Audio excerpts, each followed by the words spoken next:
Selamat pagi, ibu-ibu, bapak-bapak. Assalamualaikum. Pagi ini akan saya berikan tips tentang sakit kepala. Ada request dari seorang ibu, dok minta ini dong sakit kepala. Nah ini sakit kepala pagi ini. Sakit kepala itu ternyata banyak sekali. Penyebabnya banyak. Jadi yang disebut sakit kepala itu rasa nyeri dan rasa tegang di kepala, di dahi, sampai ke leher.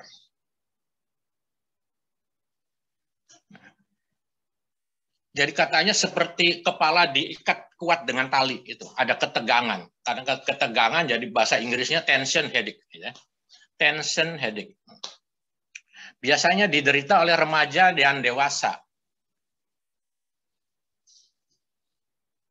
Oleh remaja dan dewasa, berarti mungkin antara umur ya lansia berarti jarang lansia. Dan umumnya wanita lebih banyak dari pria. Terjadinya nyeri, rasa berat kepala itu karena terjadi kontraksi. Kontraksi dari otot-otot di kulit kepala, otot-otot di wajah, dan otot-otot di leher. Adanya otot kontraksi menegang dan itu terjadi rasa tegang dan rasa nyeri. Mengenai penyebab sangat banyak ya. Malah saya pribadi sepertinya tuh ada antara hubungan antara demam dan sakit kepala. Kalau demamnya itu cuma 38,5, 39, mungkin tidak ada sakit kepala. Tapi kalau demamnya tinggi di atas 39, itu akan ada timbul sakit kepala. Nah, sakit kepala yang ringan seperti pusing sih nggak apa-apa. Tapi sakit kepala yang berat itu biasanya ada mual dan muntah. Jadi antara demam, sakit kepala, dan muntah itu sepertinya ada hubungan. Penyebab demam banyak, demikian juga penyebab sakit kepala banyak. Dari yang sederhana sampai yang berat. Yang sederhana misalnya kurang tidur, bisa sakit kepala. Kecapean, bisa sakit kepala. Lapar, bisa sakit kepala. Jadi kurang tidur, lelah, lapar, nah bisa juga stres, depresi, sakit kepala. Dehidrasi, kurang minum, bisa sakit kepala. Terlalu banyak rokok, terlalu banyak kopi, terlalu banyak alkohol, juga sakit kepala. Suara berisik, bisa sakit kepala. Dan yang cukup sederhana juga seperti kacamata, kacamata salah resep itu bisa sakit kepala. Kalau yang berat, ya itu seperti stroke, tumor di otak itu bisa sakit kepala. Dan kadang-kadang sakit kepala itu bisa macam-macam gitu. Misalnya begini, sakit kepala yang di belakang misalnya, itu biasanya karena tensi naik, kolesterol naik, adanya gangguan saraf trigeminal gitu. Kalau yang sakit kepalanya di depan biasanya karena sinusitis. Karena infeksi-infeksi itu bisa sinusitis, apakah sakit gigi, gitu. Sakit flu aja sakit kepala itu. Nah, tapi kalau yang sinusitis biasa sakit kepalanya di depan. Yang di belakang tensi sama kolesterol tinggi. Nah, yang di atas itu banyak. Ya seperti kurang tidur juga bisa. Karena stres, karena depresi juga bisa, kelelahan juga bisa, sakit kepalanya di atas itu. Gejalanya tentunya ya rasa berat, rasa sakit, seluruh kepala, kepala depan, kepala belakang, kepala atas, dan biasanya dua sisi, kanan kiri. Kalau yang satu sisi itu migrain itu. Mungkin migrain minggu depan kali. Nah, yang sekarang saya sakit kepala tegang aja, itu tension headache aja. Jadi dua sisi. Kalau yang satu sisi itu biasanya migrain. Dan susah tidur, susah konsentrasi, dan mudah marah.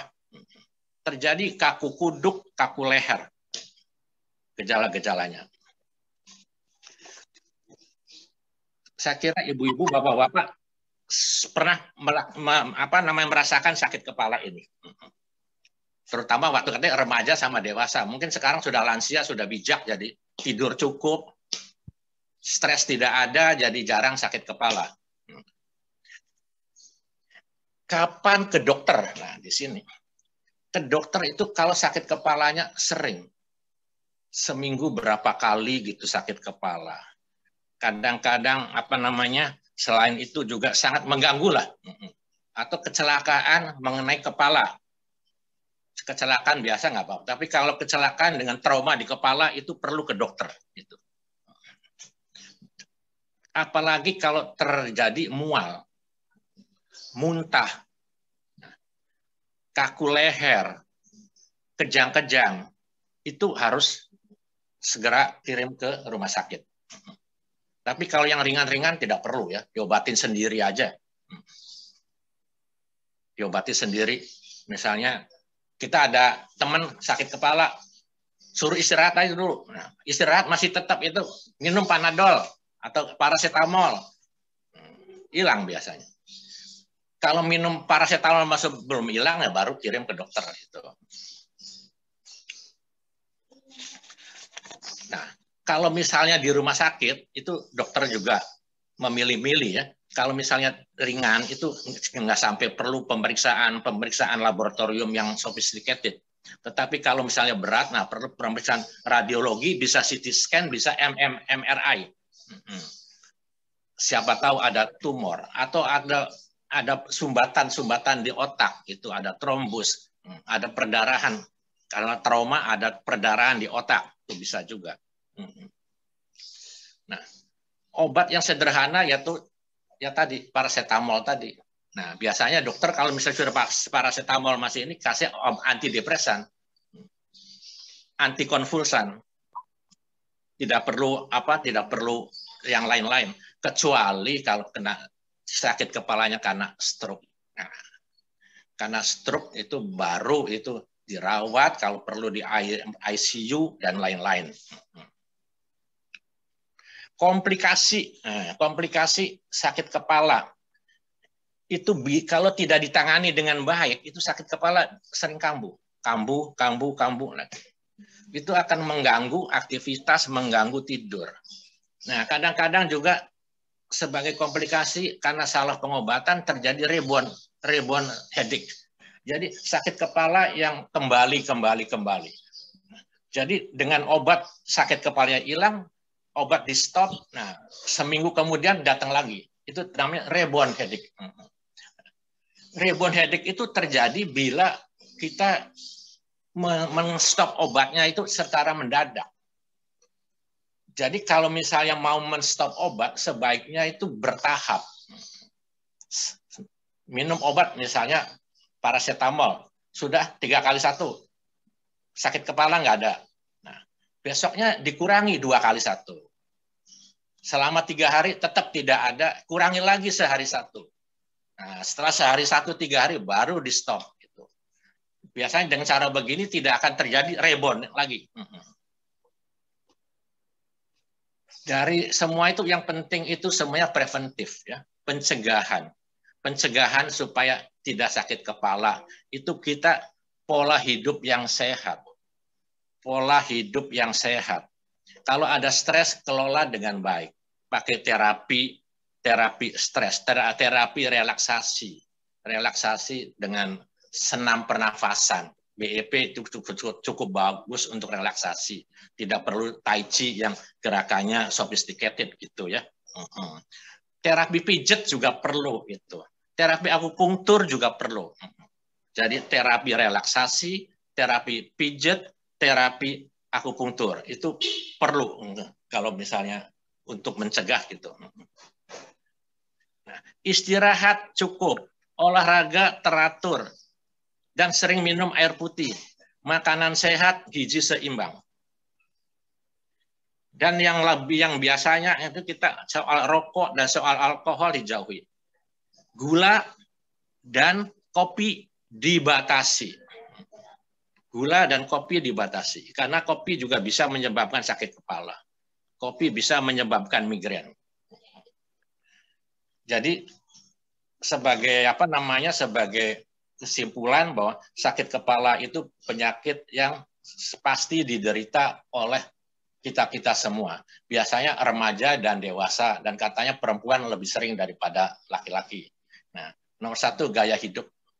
Rokok, alkohol dijauhi, kopi, dan kopi dibatasi, demikian juga pada amin nanti yang dibatasi kopi, ya, alkohol dijauhi, kopi dibatasi. Sekian tips saya. Wassalamualaikum warahmatullahi wabarakatuh.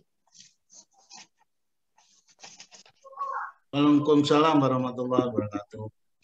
Ya, silakan, mungkin Pak Bet masih ada ya, Mbak? Kalau Pak Bet tambahnya kalau dompetnya kosong pusing dia. Betul, ibu-ibu juga begitu sakit Pak kepala. mati lampu Pak Padio, jadi tadi langsung. Silakan yang akan bertanya, monggo. Pak dokter, kalau ibu-ibu sakit kepala obatnya gampang, yang merah-merah aja. Kalau di sini hijau. Yang merah-merah kalau siapa dokter tuh merah. Saya nanya Pak Dokter. Monggo, Bulis. Bu siapa? Ibu Lis. Saya sakit kepala sering sekali Pak Dokter. Sampai lama-lama jadi ya udah dinikmatin aja. Saya karena mungkin ke satu susah tidur dok. Yang kedua karena stres pekerjaan dok. Kadang-kadang karena ya mungkin ambisi ya, saya bukan ambisi sih, maksud saya kalau punya suatu program gitu, kalau bisa diselesaikan secara tuntas gitu. Nah kadang-kadang masalah ada aja kan dok, biasa kalau di pekerjaan. Nah seperti yang dokter bilang ya, saya mencoba untuk menghilangkan, memanage stresnya itu tadi. Tapi ya mau nggak dipikirin juga nggak bisa dok, masih aja di kepala. Tidur pun tidur tergeletak, tapi pikirannya melayang kemana-mana dok. Nah mungkin tipsnya apa ya dok ya itu?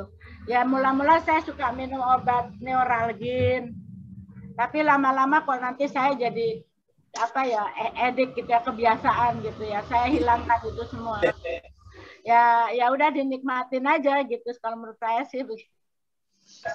Jadi itu namanya sudah sakit kepala headache yang sudah kronis ya. Kalau kronis itu harus ke rumah sakit. Nah, diperiksa. Tuh, nomor satu. Apakah ada keluhan apa? Ada sesuatu di kepala? Yang penting itu kita konsultasi sama psikiater. Kalau sudah lama nggak bisa tidur. Kalau kita tidak bisa mengatasi stres itu bidangnya psikiater, tuh bidangnya kedokteran jiwa. Kalau sudah neuralgin nggak mempan, tidur tetap aja susah. Nah, kalau tidur itu sebaiknya kalau mau tidur itu hilangkan pikiran, tuh hilang, kosong tuh. Kalau kita mau tidur masih ada macam-macam mau yang dipikirin, yang ini belum selesai, yang ini belum selesai, tidak akan bisa tidur. Tetapi kalau tidak ada pikiran waktu mau tidur itu biasanya ya gampang, 5 menit berbaring sudah tidur. Nah, kalau tidak bisa ngatasi, konsul ke psikiater. Ya sih, tapi memang dengan ini apa BEP kan saya udah cukup lama ya. Lumayan sih, jadi kadang-kadang ya karena capek ya ngantuk juga sih, walaupun kadang-kadang kalau tidur nanti terbangun juga tengah malam. Ya saya lama-lama ya dinikmatin aja. Ya sambil wirid gitu, lama-lama ya tertidur juga sih dok, lama-lama. Ya. Kasih dok. Wirid itu termasuk relaksasi juga, terapi relaksasi ya. Ya. Satu, Bulis pernah mencoba dari teman-teman ya, bukan pengalaman saya tapi dari teman-teman, mencoba sebelum tidur itu apa BEP 10 seri gitu. Jadi khusus menjelang tidur kalau susah itu BIP 10 seri gitu. Katanya teman-teman ada yang bisa mengatasi dengan cara itu. Kemudian yang kedua, kan zikir itu macam-macam ya. Ternyata zikir yang juga cukup mujarab itu adalah mendendangkan Asmaul Husna. Asmaul Husna yang 99 itu belum sampai 99 biasanya sudah langsung terlelap. Nah ini cerita dari teman-teman untuk sebagai bisa boleh dicoba lah gitu. Ya. Ya, terima kasih. Astagfirullah, saya biasanya astagfirullah gitu. Lama-lama tidur juga. Ya, silakan itu yang paling nyaman untuk bulis yang mana gitu aja. Ya, termasuk terapi stres relaksasi itu. Ya. Berdoa, zikir, termasuk terapi relaksasi. Silakan, itu bagus itu. Silakan yang lain. Dok, saya mau tanya dong, Dok. Monggo. Sri Surtikanti. Ya, saya Bu Sri dari Pokal 8. Kemarin ini saya merasakan waktu itu kan saya ada puasa ayam mulbit tuh dari Senin, Selasa, Rebo. Terus saya udah 2 hari puasa, mungkin kurang tidur juga kali ya Dok. Terus saya begitu habis bangun jam 2 itu, kepala saya sepertinya muter gitu, tapi nggak pusing, cuman kayaknya ngelihat atap tuh kayak gitu. Akhirnya saya udah itu biasa saya lakukan sholat, zikir gitu sampai subuh. Setelah saya makan sahur, habis subuh tuh muntah. Habis itu, tapi nggak pusing Dok, cuman kayaknya gimana ya, melayang gitu loh badan. Terus jam 7 saya ikut BP. Ketika yang kedua begini, begitu bangun kayaknya seloyokan. Makanya saya berhenti dulu tuh, berapa seri saya berhenti, terus saya lakukan aja sampai berkeringat. Saya yang ingin saya tanyakan, apakah itu yang disebut vertigo? Soalnya saya belum pernah, baru itu merasakan tuh dari mana gitu. Nah. Itu betul, itu vertigo itu. Dan vertigo nanti akan saya tip mungkin 2 minggu lagi. Jadi hari ini khusus tension ya. Minggu depan migrain, nah minggu depannya baru vertigo. Nah, kalau saya pribadi pernah vertigo karena makan coklat. Saya biasa makan coklat itu biasa, roti coklat. Jadi puasa Senin Kamis biasanya kalau di rumah sakit itu pas masih di rumah sakit saya buka gitu. Biasanya roti coklat itu biasa itu. Nah, suatu saat saya seperti biasa juga kira-kira jam 3 jam 4 dini hari itu bangun itu muter betul-betul. Dan muter. Tapi nggak pusing, nggak muter aja gitu. Memang vertigo tidak pusing karena itu di dalam sakit kepala, literatur sakit kepala tidak ada vertigo. Nah, yang ada sakit kepala itu sebenarnya sakit kepala head tension sama migrain. Vertigo itu di luar lagi, cuma terjadi pada kepala gitu, pada mata gitu ya. Nah, jadi nanti akan saya bicarakan 2 minggu lagi, insya Allah kalau ada waktu. Jadi banyak. Saya pribadi kalau misalnya tadi saya bicara migrain, saya minum kopi migrain, coklat vertigo. Nah, kalau insomnia, jadi kadang-kadang dari makanan itu. Kalau vertigo yang ini yang kadang-kadang pergerakan kepala yang mendadak juga bisa. Oh gitu. Ya. Tapi nanti 2 minggu lagi vertigo. Ya, alhamdulillah waktu itu pagi-pagi. Mungkin stres kali Dok. Banyakan pikiran Ibu. Assalamualaikum dokter, saya Bu Sri mau tanya. Monggo. Ini Dok, saya kan suka kepalanya berasa berat gitu. Ya. Mau buat tidur gitu enteng. Tapi habis aktivitas kira-kira setengah jam gitu, ntar sembuh. Saya kan ke dokter tuh, sekali ke dokter, dibilangnya vertigo, dikasihnya histigo obatnya, itu sembuh Dok. Habis itu kalau obatnya habis, ya kayak gitu lagi. Tapi habis itu ntar udah sama gitu, udah enggak. Terus tapi ntar kambuh-kambuhan gitulah Dok. Saya awalnya kayaknya seperti yang Dr. Usman tadi bilang, awalnya itu kan saya ya, kira-kira 2019 awal Maret itu saya kan periksa ke dokter mata, pakai kacamata yang plusnya setengah gitu. Dari situ mungkin kacamata katanya bisa dibilang bikin vertigo itu ya dokter? Bisa ya. Bisa. Jadi resep kacamatanya kurang pas gitu bisa. Ya. Terus saya pakai vertigo itu kan kambuh-kambuhan. Saya beli obat sendiri di apotek itu, Prometa gitu. Itu kayak alhamdulillah malah itu dokter. Hilang. Terus setahun kemudian saya itu kan ke dokter mata lagi dokter. Prometa itu untuk anti muntah itu. Anti muntah. Ada dua macam sih, apa sih? Ke dokter spesialis mata boleh, ke dokter spesialis saraf juga boleh. Kalau vertigo. Kalau Merislon apa dokter? Nah, kalau vertigo memang obat pilihannya Merislon. Ya, Merislon ya. Atau obat Indonesianya Mertigo itu. Itu bukan untuk sakit kepala. Kalau sakit kepala itu biasanya paracetamol atau Neuralgin atau Antalgin. Nah itu. Ibu nggak muter kan? Nggak muter. Pernah sih muter, cuman tak buat tidur tengkur gitu, nggak. Tapi nggak sampai muntah.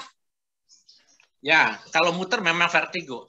Setiap penyakit itu ada sebabnya, Bu. Kita cari penyebabnya. Memang susah. Kebetulan saya mungkin dokter, dari begitu malam itu dini hari saya merasakan vertigo. Nah, pagi-pagi dikasih obat oleh anak saya spesialis saraf itu ini. Nah, mencari penyebabnya tuh alhamdulillah cepat. Nih, kemungkinan besar dari roti coklat. Kacamata itu ya, Dok ya? Bisa juga dari kacamata juga. Jadi kadang-kadang kita membuat percobaan sendiri. Jadi waktu Kamis saya puasa lagi, saya beli juga roti coklat, tapi coklatnya saya buang gitu ya. Coklatnya saya buang, masih ada coklat yang sisa sedikit di roti itu ya, saya makan gitu. Nah, malam-malam pagi-pagi itu saya bangun sudah normal gitu. Cuma agak pusing sedikit lah, mungkin karena masih ada sisa-sisa coklat itu. Maaf dokter, satu kali lagi saya nanya. Kalau di leher sama kepala kaku gitu, tegang gitu kenapa, Dok? Ya, kalau tadi ada kepala belakang sampai ke leher, itu kalau darah tinggi bisa di kepala belakang. Kolesterol naik juga bisa gitu. Mungkin kolesterol ya, Dok ya? Soalnya saya waktu itu saya tensi 124/84. Bagus.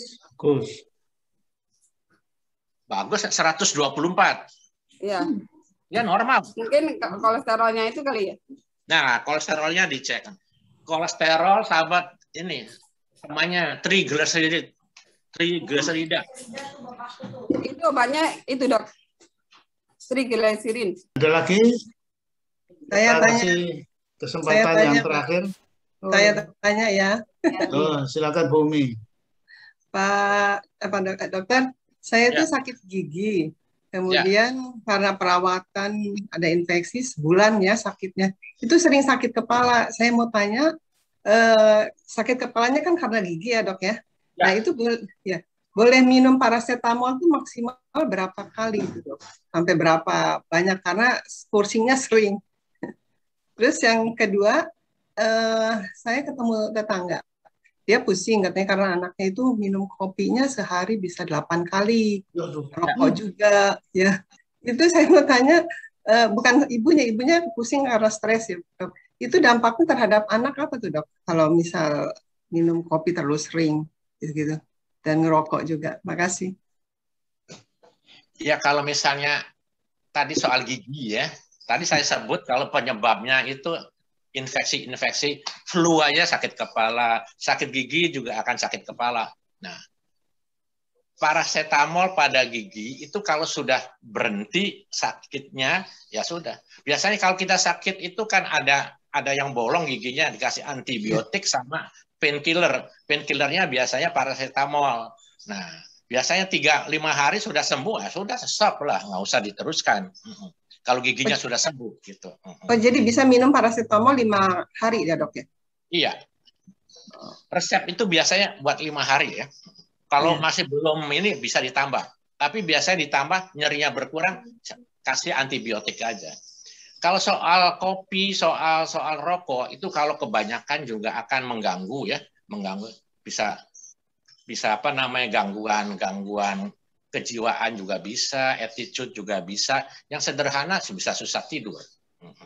Yang normalnya ada juga yang minum kopi tidurnya tetap pulas ada, tapi sebagian besar minum kopi itu susah tidur. Kalau saya susah tidur dan migrain kalau kopi itu. Jadi itu efek jeleknya kopi. Kopi juga ada gunanya, tetapi ya istilahnya dosisnya itu tidak perlu banyak-banyak gitu ya. Maksimum berapa cangkir dok satu hari? Satu hari misalnya 2 cangkir, habis makan pagi apa masuk malam enggak sore gitu. 2 cangkir ya. Tapi ada juga yang 8 ya. Nggak bisa sama sekali. Iya. Ini 8 dok kan. Nah, ya. Pokoknya sesuatu yang berlebihan itu tidak baik lah. Ya, dicampur rokok lagi. Ya, ya memang cocok itu tuh. Kopi sama rokok itu katanya cocok gitu. Dokter, terima kasih. Sami-sami, Ibu, sami-sami. Maaf dokter, tadi katanya buat tadi yang Ibu Emi tadi paracetamol itu antibiotiknya apa ya dok yang tepat? Kalau gigi ya, sakit gigi itu biasanya perlu antibiotik. Antibiotik kita tanyakan dulu pada pasien, ada alergi antibiotik enggak? Kalau nggak ada, kasih sembarang aja. Seperti golongan amoxicillin boleh, golongan tetrasiklin boleh gitu. Ya. Tidak alergi untuk pasien. Ya, ya. Kalau ini dok, ada macam-macam. Pilek, upama flu baru bersin-bersin gitu kan saya suka minum itu Neosep sama Selaksi itu. Alhamdulillah sekali minum udah sembuh dok. Ya, alhamdulillah kalau gitu. Silakan teruskan. Ya dok, makasih. Sami-sami. Oke. Pak, kita mau pamit, mau sholat dulu ya. Oh ya, monggo Bu Sani. Assalamualaikum. Waalaikumsalam warahmatullahi wabarakatuh. Ya, dokter tambahan sedikit, kemarin tuh saya dapat antibiotiknya dari dokter gigi. Tapi terus paracetamolnya kata dokter giginya ibu minum aja kalau pusing gitu. Ya. Jadi saya bingung maksimumnya berapa kali. Sakit gigi itu yang utama itu antibiotik. Ya, antibiotiknya minum. Paracetamolnya tuh bila perlu aja. Oh ya. Ya, ini juga saya mau menyampaikan ke bapak-bapak, bapak ibu. Saya tuh kemarin giginya retak dok. Ada yang retak. Ya, retak halus. Saya nggak tahu deh tapi menurut saya rasanya saya tuh makan tempe di dalamnya tuh ada batunya kelihatannya. Jadi ya. Jadi dari batu itu kita menggigit batu, nah retak. Iya, saya retak. Rupanya usia saya segini nggak boleh makan yang keras-keras ini. Ya, betul. Baik, terima kasih dokter. Sami-sami. Ya. Lain kali pokoknya jangan makan batu lagi itu. Makan tempenya aja. Kita akhiri dulu ya. 10. Jadi sakit kepala ternyata kita semakin menambah wawasan lah. Banyak efek. Bahwa sakit kepala itu seperti itulah kita kira. Dan ini luar biasa ya tips-tips kesehatan tiap minggu itu, makanya dokter, saya sudah nawar dokter walaupun tatap muka itu acara minggu ini sangat dinanti oleh hampir sebagian besar peserta karena bahasanya populer, mudah diingat dan sangat bermanfaat untuk kehidupan sehari-hari kita. Terima kasih Dr. Usman. Mohon maaf ini terpaksa kita akhiri dulu ya. Karena dokter berikut